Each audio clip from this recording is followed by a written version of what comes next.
बिस्मिल्लाहिर रहमानिर रहीम अल्हम्दुलिल्लाहि रब्बिल आलमीन वस्सलातु वस्सलामु अला रसूलिहि मुहम्मदिन व अला आलिहि व अस्हाबिहि अजमाइन अम्मा बाद। बाबू कत्ल काब इब्न अल अशरफ।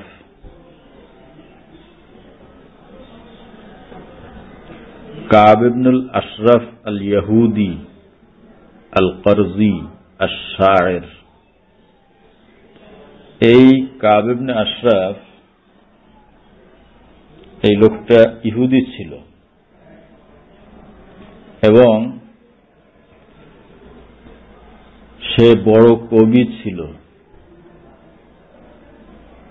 কানা ইয়াহজু রাসূলুল্লাহ সাল্লাল্লাহু আলাইহি ওয়াসাল্লাম, রাসূল পাক সাল্লাল্লাহু আলাইহি ওয়াসাল্লামকে নিন্দা করে সে কবিতা রচনা করত। এই যে বনু কুরাইজার কথা আমরা আলোচনা করলাম, এই বনু কুরাইজা গোত্রের লোক ছিল এই লোক। বলছিলাম ওখানে যে বদর যুদ্ধে যখন কাফেররা পরাজিত হলো, বড় বড় নেতারা মারা গেল, তখন এই লোক খুব দরদ দেখাইল। সে বলল যে কাফেরদের এই নেতারা যদি মারা যায় তাহলে আমাদের আর দুনিয়ায় বেঁচে থেকে কোনো লাভ নাই। কত দরদ! মুসলমানদের সাথে যুদ্ধ হয়েছে কাফেরদের সাথে, কুরাইশদের সাথে, কিন্তু ওনার এত দরদ ছিল কাফেরদের প্রতি, সে বলল যে এরকম আবু জাহেল, উতবা, সাইবা এরকম বড় নেতারা যদি মারা যায় তাহলে তারপরে আর দুনিয়ায় বেঁচে থেকে আমাদের লাভ কি?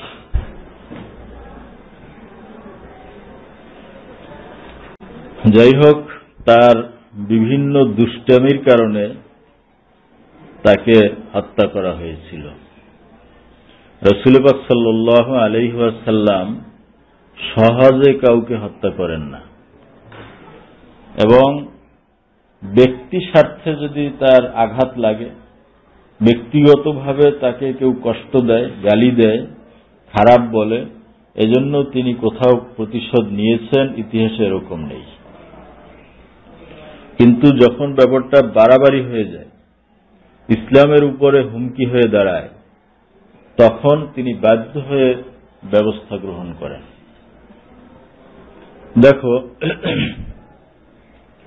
এক ইহুদি, এই শত্রুতাটা সবচেয়ে বেশি করছে ইহুদিরাই, কাফের মুশরিকদের চেয়েও। এরা রাসূল পাক সাল্লাল্লাহু আলাইহি ওয়াসাল্লামকে ধ্বংস করে দেওয়ার জন্য, তাকে দুনিয়া থেকে চিরতরে মিটিয়ে দেওয়ার জন্য বহু রকমের ষড়যন্ত্র করেছে। এক ইহুদি আসছে, এসে রাসূল পাক সাল্লাল্লাহু আলাইহি ওয়াসাল্লামের দরবারে মেহমান হয়েছে। রাত্রে খাইছে কায়দা মতো খাওয়া, পাতলা পায়খানা হয়েছে, বিছানাপত্র যা ছিল সব ইচ্ছে করে নষ্ট করছে। ইচ্ছে করলে সে বাইরেই কাজ ছাড়তে পারত, কিন্তু সে ঘরের মধ্যেই সব বিছানাপত্র নষ্ট করে দিয়া সকালে রাসূল পাক সাল্লাল্লাহু আলাইহি ওয়াসাল্লাম ঘুম থেকে ওঠার আগেই পালাই গেছে। কিন্তু পালাইতে গিয়ে তার তলোয়ারটা রয়ে গেছে, নিতে পারে নাই।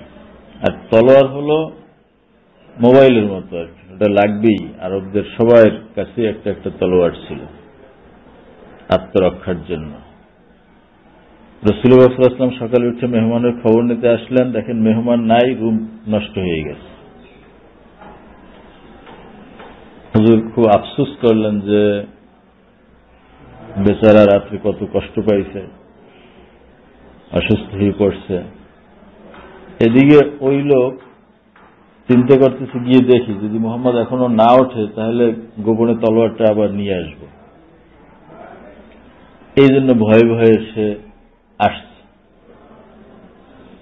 রাসূল পাক সাল্লাল্লাহু আলাইহি ওয়াসাল্লাম তাকে দূর থেকে দেখে ফেলছেন, তাড়াতাড়ি তার কাছে গিয়ে হুজুর মাফ চাইতেছেন যে আপনি আমার মেহমান, আপনি কষ্ট করছেন, আমাকে কেন জাগাইলেন না, আমাকে মাফ করে দেবেন যে আপনার সেবা যত্ন করতে পারি নাই। এবং ওই লোক এসে দেখে যে রাসূল পাক সাল্লাল্লাহু আলাইহি ওয়াসাল্লাম নিজ হাতে এই সব ময়লা সাফ করতেছে।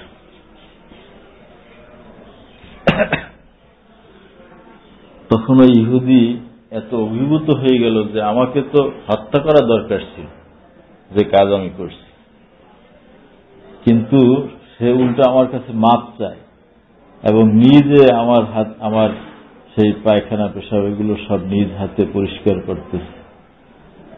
আর এর সাথে আমরা শত্রুতা করি, একে মারার জন্য চেষ্টা করি। তার ভুল ভেঙে গেল, সে সাথে সাথে তওবা করে মুসলমান হয়ে গেল। দেখো, ব্যক্তি স্বার্থে আঘাত লাগলে রাসূলুল্লাহ সাল্লাল্লাহু আলাইহি ওয়াসাল্লাম কখনো প্রতিশোধ নেননি। বুঝে আসছে? আমরা হইলে কি করতাম তো বলাই লাগে না। আর নিজ হাতে এটা সাফ করার তো প্রশ্নই আসে না। জোর গেলে বাদলের খবর দিতাম যে এটা সাফ করে দিয়ে যাও, এটা না। দাদা হুজুর ওয়াকিয়া শোনা যে লেট্রিন সাফ করছে, কেন? এটা তারা রাসূলুল্লাহ সাল্লাল্লাহু আলাইহি ওয়াসাল্লামের জীবনী পড়ছে, পড়ে আমল করার চেষ্টা করছে। আর আমরা তো খালি পড়ি ওয়াজ করার জন্য, ভালো ওয়াজের পয়েন্ট সংগ্রহ করার জন্য বিভিন্ন কিতাব মোতালা করি, আর তারা আমল করার জন্য এরকম করছে।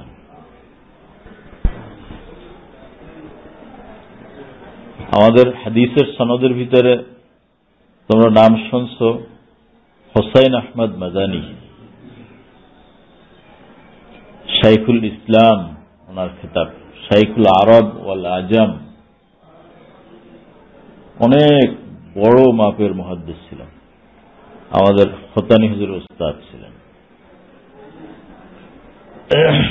বহু জীবনের ওয়াকিয়াত আছে, বহু কারামত আছে, তোমরা পড়বা, জীবনী পড়বা। আকাবের দিন যারা, তাদের জীবনী পড়লে পরে কিছু হইল আমলের জজবা পয়দা হয়। উনি রাজনীতি করতেন, মুজাহিদ ছিলেন।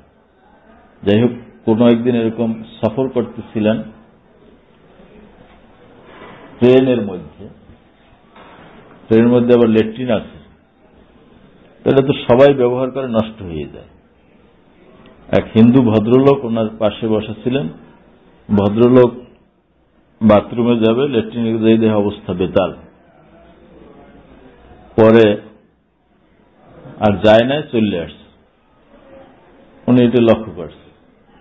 উনি তাড়াতাড়ি গিয়ে বালতিতে পানি নিয়ে এটা পরিষ্কার করিয়া ওই হিন্দু ভদ্রলোককে বললেন যে, ভাই আপনি বাথরুমে গেলেন না? বলছেন তো নষ্ট। বলছেন না, নষ্ট না, ভালো পরিষ্কার আছে, যায় না। পরে হিন্দু ভদ্রলোক যাই দেখেছে আসলেই পরিষ্কার, বুঝতে পারছে যে এটা কে করছে। কেন? এরা হাদিস পড়ছে, পড়িয়া তারা আমল করার চেষ্টা করছে যে রাসূলুল্লাহ সাল্লাল্লাহু আলাইহি ওয়াসাল্লাম এক ইহুদির পায়খানা সাফ করছেন, আমরা একজন হিন্দুর জন্য ল্যাট্রিন সাফ করলে এটা সুন্নত আমল করা হবে। রাসূলুল্লাহ সাল্লাল্লাহু আলাইহি ওয়াসাল্লামের রাস্তায় কাঁটা বিছিয়ে রাখত এক মহিলা। রাসূলুল্লাহ সাল্লাল্লাহু আলাইহি ওয়াসাল্লাম একদিন কাঁটা দেখে না, খোঁজ নিতে গেছে, যে দেখো অসুস্থ।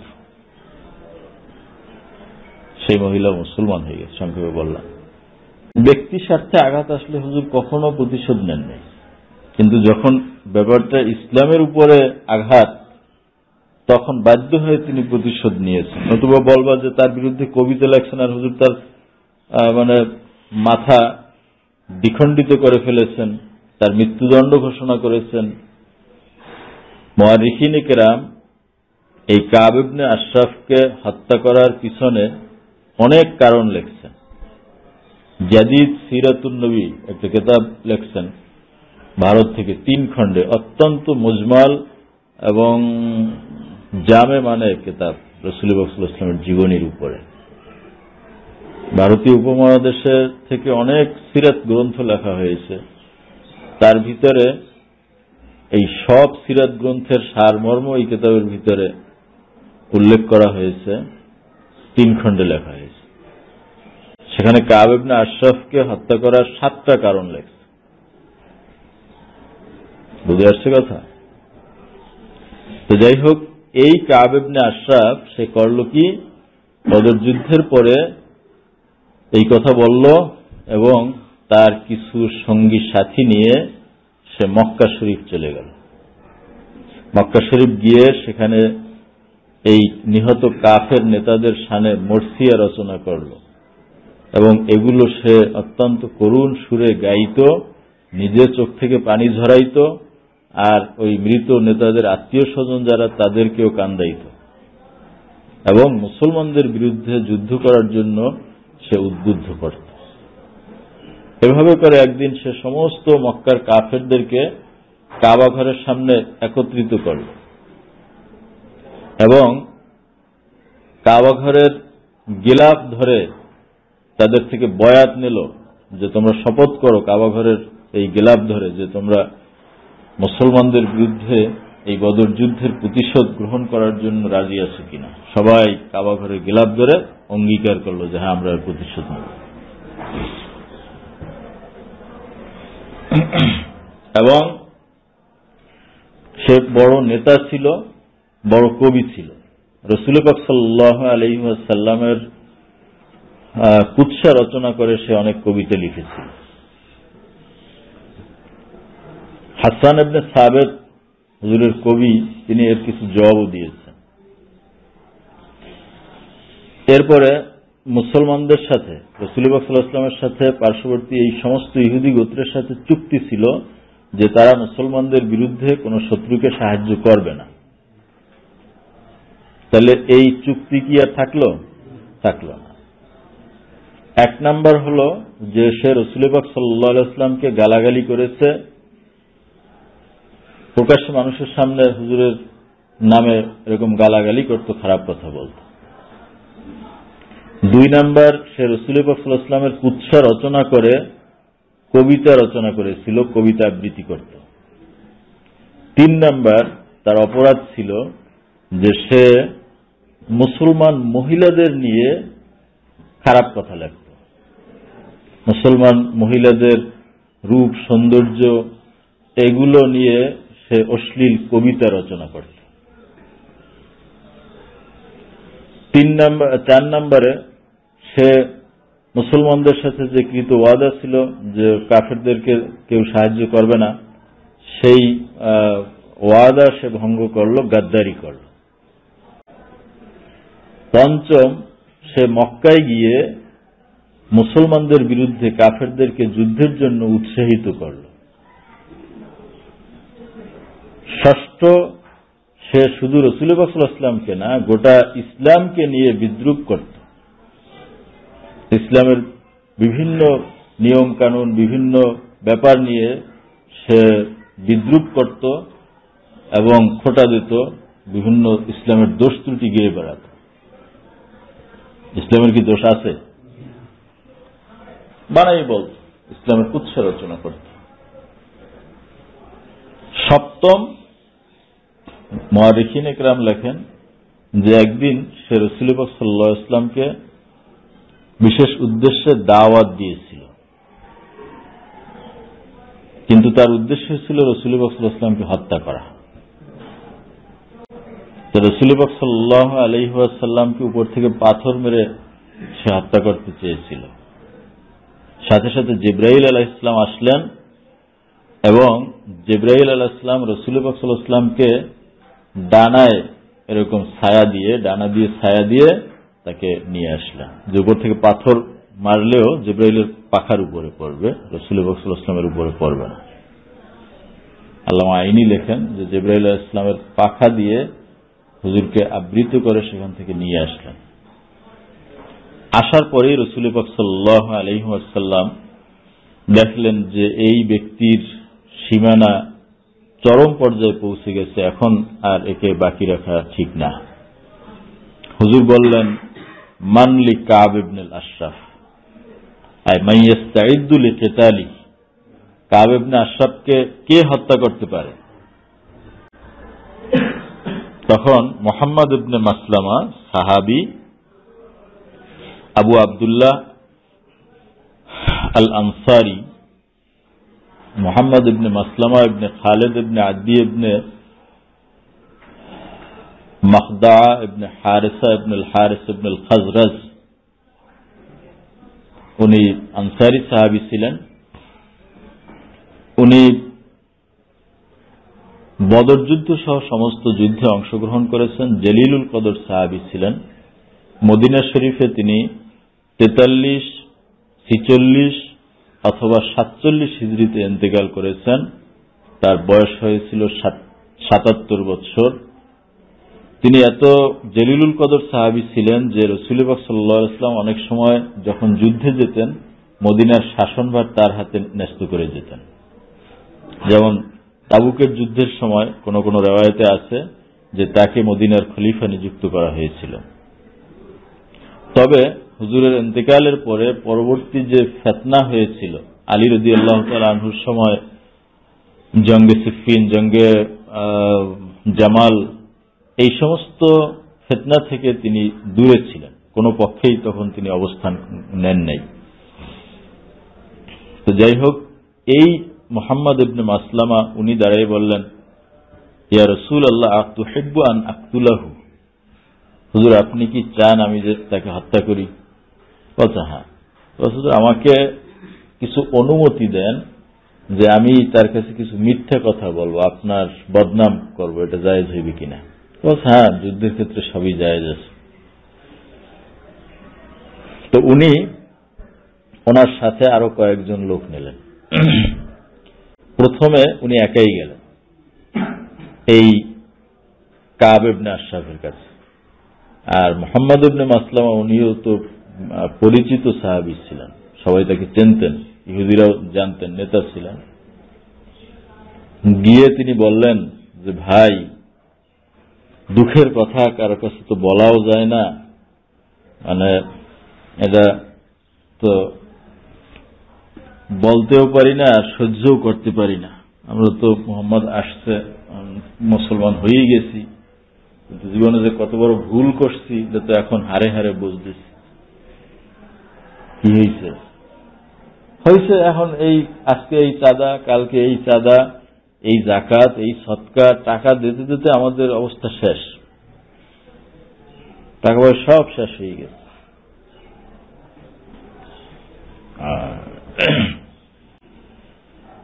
বলছে যে দেখো আরো কত কষ্ট দেয় সে। বলছে তাহলে তোমরা তার অনুসরণ করো কেন? বলে যে অনুসরণ তো করে ফেলাইছে, এখন তো আর ফিরেও আসা যায় না, দেখি ভবিষ্যতে কি হয়, তার অবস্থা কি দাঁড়ায়, ভবিষ্যতে সে কি করে। মানে উনি যে কয়টা কথা বলছেন তার বাহ্যিকভাবে যদিও এটা রাসূলের বিপক্ষে বলছেন, কিন্তু এর প্রত্যেকটার ব্যাখ্যা আছে। আমাদেরকে সদকা দেয়, আমাদের থেকে সদকা নেয়, আমাদের কষ্ট হয়, কষ্ট তো হইবেই, কষ্ট হইবে না? বলছে যত ইবাদতের ক্ষেত্রে কষ্ট হবে তত সওয়াব বেশি হবে। আর তো এটা অভিযোগের সুরে তিনি বলেন, বলছেন যে দেখি কি হয়। অর্থাৎ তিনি জানতেন যে রাসূলুল্লাহ সাল্লাল্লাহু আলাইহি ওয়াসাল্লামের বিজয় হবে কাফেরদের বিরুদ্ধে, অতএব সেই বিজয় পর্যন্ত আমরা অপেক্ষা করি। এই কথাগুলো সব তিনি নিজে ভালো সেন্সে বলছেন, কিন্তু তার কাছে মনে হয়েছে যেন রাসূলুল্লাহ সাল্লাল্লাহু আলাইহি ওয়াসাল্লামের বদনাম করতেছেন। তাওরিয়া বলা হয়, এভাবে তিনি বলছেন। তো উনি বলছেন, কাব ইবনে আশরাফ বলছে যে তা কি এখন তুমি কি চাও, আসল খোলাসা কথা বলো। তো আসছি আপনার কাছ থেকে কিছু টাকা পয়সা ধার নেওয়ার জন্য। 2 ওয়াসাক খেজুর আমাদেরকে দেন, একদম খাবার টাবার শেষ হয়ে গেছে, আর আমরা তো নেতা, ভিক্ষাও চাইতে পারি না, কি করব, আমাদেরকে ধার দেন। 60 হওয়া যেতে হয় 1 ওয়াসাক, রেওয়ায়েতের ভিতরে আসছে 1 ওয়াসাক বা 2 ওয়াসাক ধার চেয়েছিলেন। তো হ্যাঁ, ধার তো দিতে হয়, তোমরা বিপদে পড়ছো মুসলমান হইয়া, কিন্তু একটা নিয়ম আছে যে ধার দিতে হলে কিছু সম্পদ বন্ধক রাখতে হয়। তো কি সম্পদ আমাদের কাছে বন্ধক রাখবা? বলছে আপনি যেটা বলেন, মানে খুব নরম হয়ে কথা বলছে। বলছে ঠিক আছে, তোমাদের স্ত্রী যারা আছে তাদেরকে আমার কাছে রেখে যাও, স্ত্রীদেরকে বন্ধক রেখে যাও। তো বলছেন, হুজুর আপনি কি বলেন, আপনার যে সুন্দর বডি, যে সুন্দর চেহারা, আপনার কাছে যদি আমাদের স্ত্রীদেরকে রেখে যাই তাহলে তারা আর আমাদের ঘরে যাইবে না, আপনার এসকে পাগল হয়ে যাই।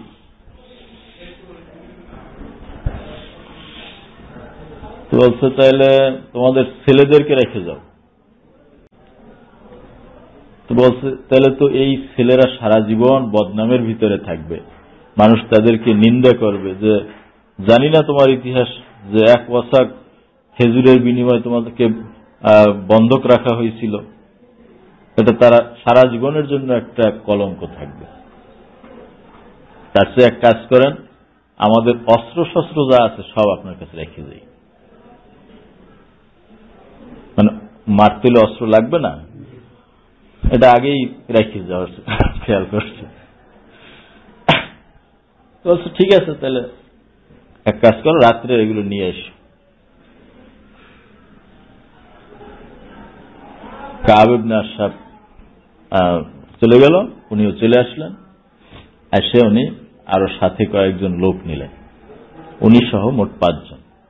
আর একজন ছিল আবু নায়েলা, এক সাহাবী, উনি ছিলেন আবার কাব ইবনে আশরাফের দুধ ভাই। ভালো ভালো লোক বাছাই করছেন। আব্বাদ ইবনে বিশর এক সাহাবী ছিলেন, হারিস ইবনে আওস এবং আবু আবস ইবনে জবর, এই 5 জন আমরা গেলেন। উনি বলছেন সাথীদেরকে যে আমি গিয়ে তার কাছে কথা বলবো, তোমরা আমার সাথে থাকবা। তা আমি কথা বলতে গিয়ে যখন তার মাথার চুল ভালো করে ধরবো আটকাইয়া, তখন তোমরা আক্রমণ করবা। মাথার চুল কিভাবে ধরবে, এই কথা গেছেন সবাই। রাত্রে যাইয়া ডাক দিচ্ছেন, দোস্ত আছেন? বলছে হ্যাঁ আসতেছে। স্ত্রী বলতেছে তুমি যাও কোথায় এখন এই রাত্রে? বলছে যে আমার বন্ধু আসছে, একটা কথা আছে। বলছে যে আমি এই ডাকের ভিতরে খুনের ঘ্রাণ পাইতেছি, রক্তের ঘ্রাণ পাইতেছি। বিচক্ষণ মহিলা বলছে যে না, কোনো সমস্যা নেই, মোহাম্মদ ইবনে মাসলামা সে তো আমার বন্ধু মানুষ, আর আবু নায়লা আসছে সে তো আমার দুধ ভাই, তারা পরিচিত লোক। আর যারা কওমের নেতা তাদেরকে রাত্রে যদি হত্যার জন্য ডাকে তারপরেও তারা বের হয়, এটা তাদের বীরত্বের প্রমাণ। কোনো অসুবিধা নেই, তুমি বসো, আসতেছে। গেল, সে কেবল রাত্রে ঘুমের আয়োজন করছিল। তার স্ত্রী ছিল পরমা সুন্দরী, গোটা আরবের ভিতরে খুব সুন্দরী মহিলা। রাত্রে সেন্ট আতরটা তো সুন্দর লাগাইয়ে স্ত্রীর কাছে গেছেন, এই সময় ডাক দিচ্ছে। ওই অবস্থায় বের হয়ে আসছেন, এত সুন্দর আতরের ঘ্রাণ আসতেছে তার শরীর থেকে। মোহাম্মদ ইবনে মাসলামা বলতেছে শ্বাস নিয়ে যে এত সুন্দর আতরের ঘ্রাণ তো আমি কোনোদিন পাই নাই। বলছে পাবা কোথায়, আমার কাছে বিশ্ব সুন্দরী আরবের ভিতরে সবচেয়ে আতিয়াব ও আজমাল যে মহিলা, সে আমার স্ত্রী, সে সবচেয়ে ভালো আতর ব্যবহার করে, অতএব তার সোহবতে গেলে এরকম ঘ্রাণ আসে। সুবহানাল্লাহ, দেখি আপনার মাথাটা একটু ঘ্রাণ নিতে দেন আমাকে। বলছে নাও দেখো, মাথা আগাই দিলেন। উনি সুন্দর মাথার ঘ্রাণ নিলেন, আতরের ঘ্রাণ। এরপর বলছে আপনি যদি অনুমতি দেন আমার সাথী যারা আছে তারাও একটু ঘ্রাণ নিত। এরপর যারা ছিল তারাও ঘ্রাণ নিল মাথার। বলছে যে আসলে এইরকম আতর আমরা জীবনেও কোথাও দেখি নেই, আমাকে যদি দ্বিতীয়বার আর একটু ঘ্রাণ নেওয়ার অনুমতি দিতেন। বলছে নাও। দ্বিতীয়বার উনি ঘ্রাণ নিতে গেলেন, এই চুল শক্ত করে ধরছে আর ইঙ্গিত করছে লাগাও। সাথে সাথে তারা আঘাত করে পাল্লা দ্বিখণ্ডিত করল, রাত্রে নিয়ে আসলো। ফজরের আগেই রাসূলুল্লাহ সাল্লাল্লাহু আলাইহি ওয়াসাল্লামের সামনে হাজির করে দেন না। রাত্রে কে থাকে?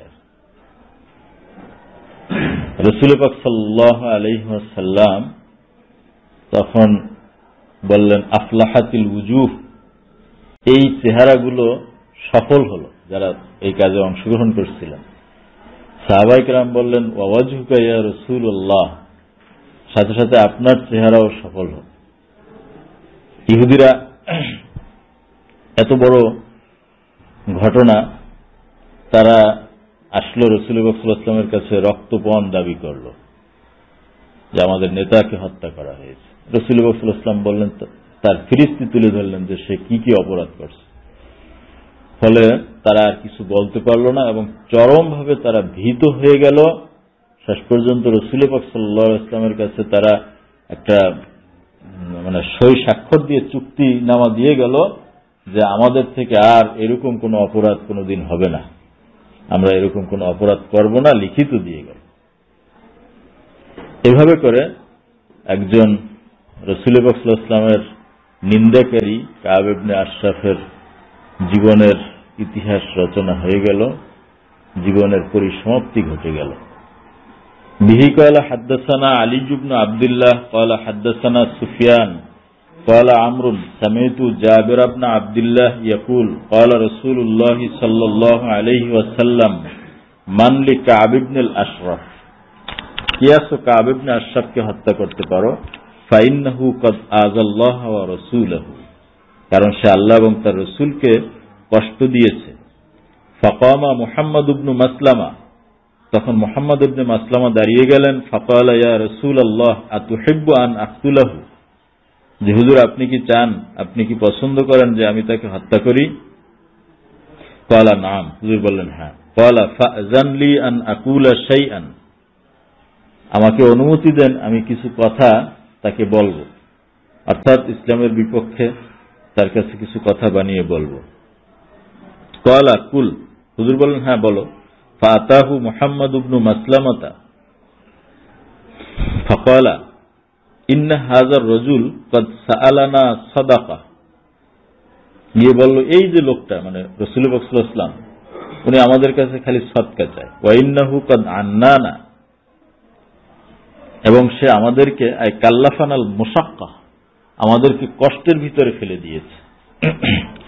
ওয়া ইন্নী ক্বাদ আতাইতুকা আস্তাসলিফুকা, আমি আপনার কাছে এসেছি কিছু ধার নেওয়ার জন্য।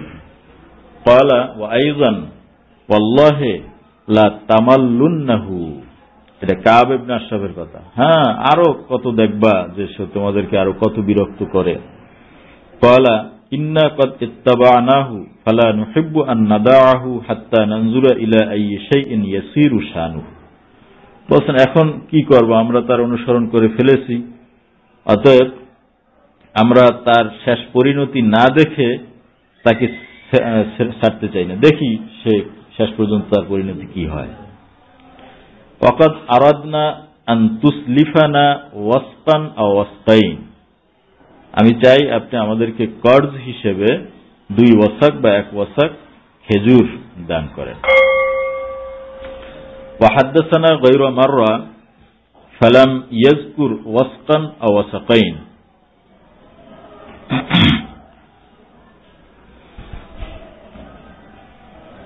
সুফিয়ান এই হাদিস বহুবার রিওয়ায়াত করেছেন, কিন্তু সেখানে ওয়াসাক এর কথা বলা হয় নাই। ফাকুলতু লাহু ফীহি ওয়াসাকান আও ওয়াসাকাইন, তা আমি বললাম যে এই হাদিসের ভিতরে ওয়াসাক 1 ওয়াসাক বা 2 ওয়াসাকের কথা আছে। ফাকালা উরা ফীহি ওয়াসাকান আও ওয়াসাকাইন, বলছে হ্যাঁ আমারও মনে হয় যে এখানে ওয়াসাকান বা ওয়াসাকাইন এরকম শব্দ আছে। ফাকালা নাম, বলছে হ্যাঁ। কাব ইবনে আশরাফ বলছে হ্যাঁ। এর হানুনি, কিছু জিনিস সম্পদ আমার কাছে গচ্ছিত রাখো।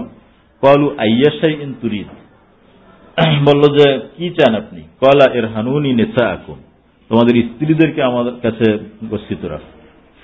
ক্বালু কাইফা নারহানুকা নিসাআনা ওয়া আনতা আজমালুল আরব, স্ত্রীদেরকে কিভাবে আপনার কাছে গচ্ছিত রাখি, আপনি তো দুনিয়া আরবের মধ্যে সর্বশ্রেষ্ঠ সুন্দর, একেবারে সুন্দর বডি ছিল, লম্বা চওড়া ছিল, চেহারাও ছিল এরকম।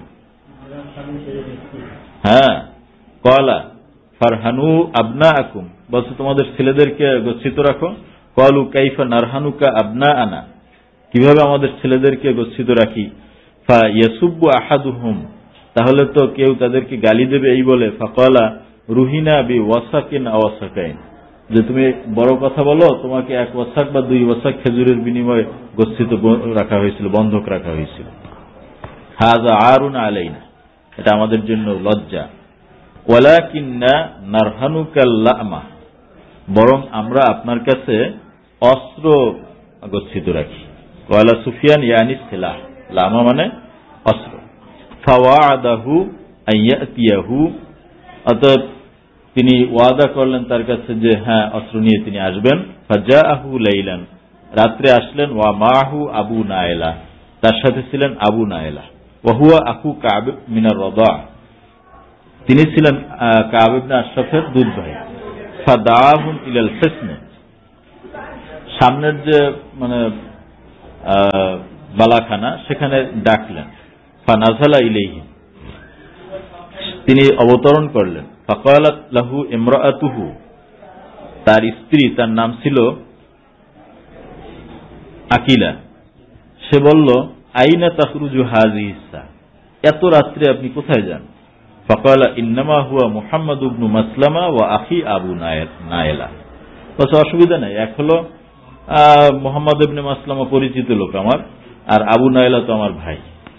ওয়াকালা গায়রু আমরিন ওয়াকালাত, অন্য রিওয়ায়াতে আসছে, সেখানে বলা হয়েছে যে ওই মহিলা এই কথাও বলছিল, আসমাউ সাওতান কান্নাহু ইয়াকতুরু মিনহুদ দাম, যে আমি এমন ডাক শুনতে পাচ্ছি যে ডাক থেকে রক্তের ফোঁটা ঝরে পড়ছে।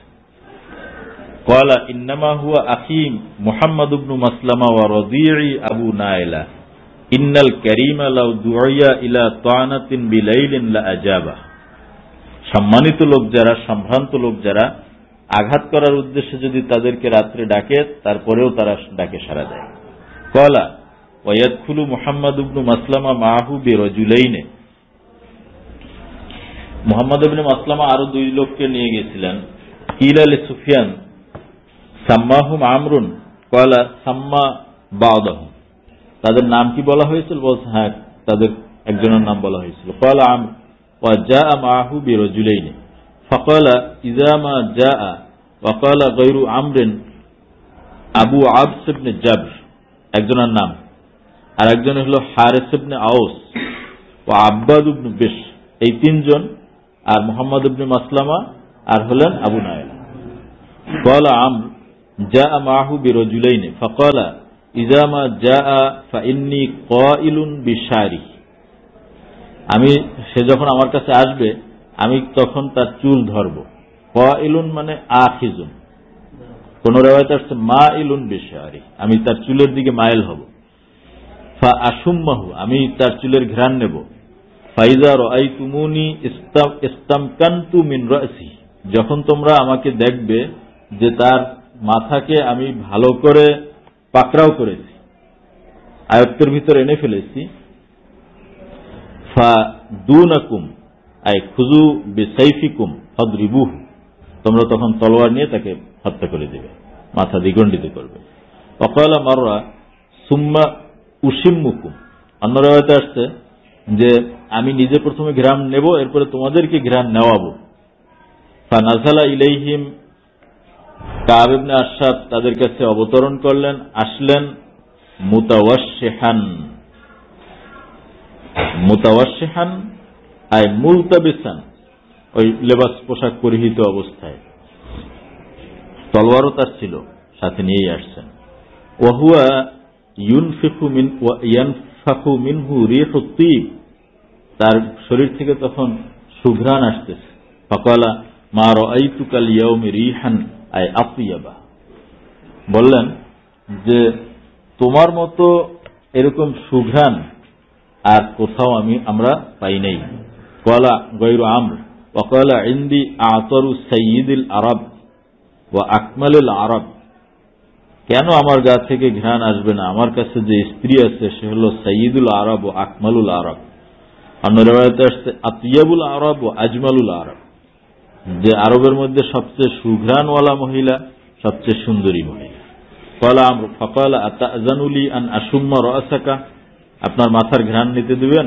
ক্বালা নাম, হ্যাঁ। ফাশাম্মাহু, তিনি ঘ্রাণ নিলেন। সুম্মা আশাম্মা আসহাবাহু, এরপর সাথীদেরকে ঘ্রাণ নেওয়াইলেন। সুম্মা ক্বালা আতাযানুলি, বস আরেকবার ক্বালা নাম, হ্যাঁ। ফালাম্মা ইস্তামকানা মিনহু, এইবার যখন তিনি তাকে পাকড়াও করে ফেললেন, ক্বালা দুনাকুম, যে বললেন তোমরা তাড়াতাড়ি তলোয়ার নাও। ফাকাতালুহু, তারা তাকে হত্যা করল। সুম্মা আতাউন নবিয়্য সাল্লাল্লাহু আলাইহি ওয়াসাল্লাম ফাআখবারুহু, এরপরে তার মাথা রাসূল পাক সাল্লাল্লাহু আলাইহি ওয়াসাল্লামের কাছে নিয়ে আসলো এবং বলল, হুজুর খুব খুশি হলেন। বলা হয়েছে যে ইতিহাসে এটাই সর্বপ্রথম মাথা যেটা হুজুরের সামনে শত্রুদের মাথা এনে উপস্থিত করা হয়েছিল, এই কাব ইবনে আশরাফের মাথা।